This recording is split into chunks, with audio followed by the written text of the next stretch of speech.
কোনোদিন অন্য কাহারও দ্বারায় ভগবানের সেবা পূজা করাতেন না,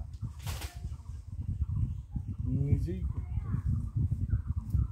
একেবারে তুলসীপত্র চয়ন করা, পুষ্প চয়ন করার থেকে শুরু করে, মার্জন করার থেকে শুরু করে যা কিছু সব নিজে করতেন। এতগুলো রানী থাকার পরেও কোনো রানীকে ওই মন্দির এড়িয়ে আসতে দেয়নি, একদম নিষিদ্ধ করে দিয়েছে। নিজেই রান্না করতেন, নিজেই রান্না করতেন, রান্না নিজেই করতেন। হ্যাঁ, রন্ধন নিজেই করতেন, নিজে করে ভগবানকে প্রসাদ দিতেন, আর ভগবান স্বয়ং এসে প্রসাদ দিতেন। এই জন্য অম্বরীশ রাজাকে ভগবান সুদর্শন চক্র দিয়েছিলেন, তুমি তোমার ইচ্ছা মতো ব্যবহার করতে পারবে। কিন্তু অম্বরীশ রাজা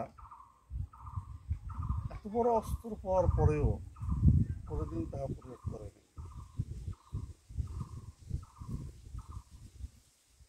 অনেকটা অহংকার আছে তো, হ্যাঁ, রাজকার্য সাধন করতে একটু দরকার হয়, ব্যবহার করি তা করেনি। আর অম্বরীশ রাজার ধীশক্তি অত্যন্ত প্রবল ছিল। তাই সব কনিষ্ঠ স্ত্রী বলছিলেন, রাজন, আপনি তো একাই একাই পরিশ্রম করছেন, একাই একাই এটা ওটা করছেন, আমরা সহযোগিতা করি, আমি তো সহযোগিতা করি, অন্য কেউ না করুক আমি তো করি। অন্যরাও করতে চেয়েছিল কিন্তু কাউকে সুযোগ দেয়। তাই কনিষ্ঠ স্ত্রী বারবার বলেছিল যে আমাকে একটা সুযোগ দিন। বলছি যে না, আমার ঠাকুর আমার সেবা।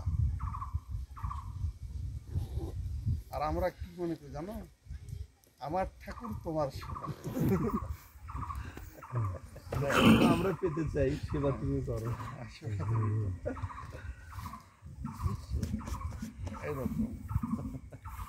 আর অম্বরীশ রাজা বলছেন যে না, আমার ঠাকুর আমার সেবা, সেবা আমি নিজেই সহজতে করব।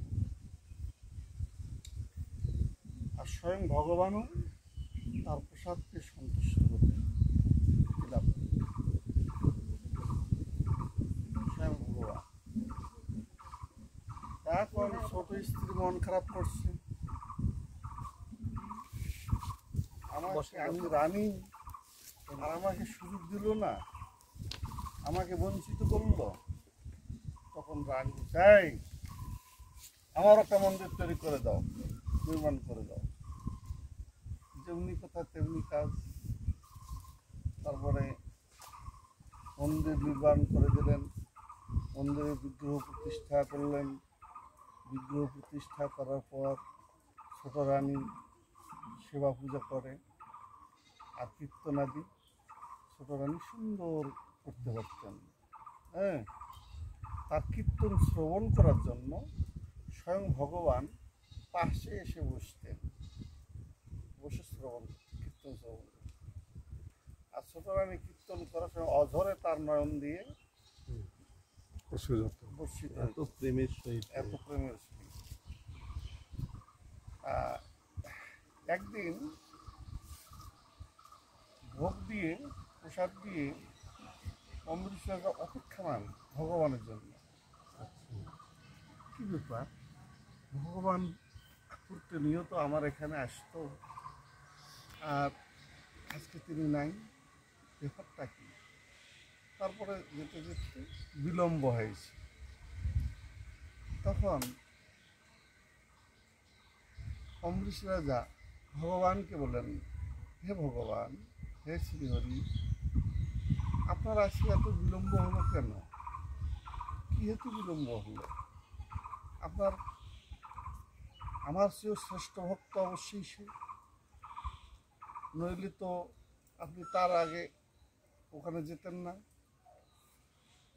তবে অবশ্যই তোমার চেয়েও একজন শ্রেষ্ঠ ভক্ত আছে। তখন অমৃত রাজা এবার সেই শ্রেষ্ঠ ভক্তকে দেখার জন্য কে সে আমি দেখব, ভগবানের মুখ থেকে শুনবে, কিন্তু তা ভগবান বলছে না। খুব বেকুল হলেন, বেকুল হয়ে তিনি একদিন জানতে পারলেন যে ছোট রানী সুন্দরভাবে সেবা পূজা করছে ভগবানের। তখন অমৃত রাজা গিয়ে বলছে,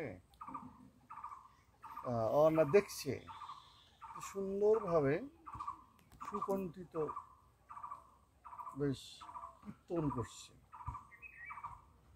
কীর্তন করতে করতে তিনি তার দু চোখ দিয়ে নয়নে জল ঝরছে। চুপ করে উনি শুনছেন। কীর্তন শোনার পর তারপরে বলছেন, রানী তুমি ধন্য, তুমি ধন্য। দেখো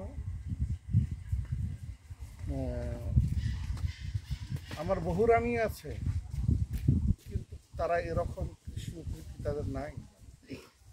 কিন্তু তোমার কৃষ্ণ প্রীতি এত আমার চেয়ে অধিক।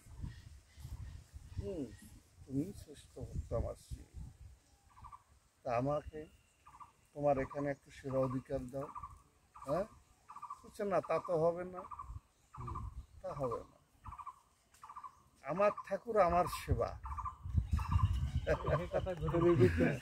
আমার ঠাকুর আমার সেবা, তোমাকে এখানে আমি সেবা অধিকার দেব। কথা কইতে পারি এরকম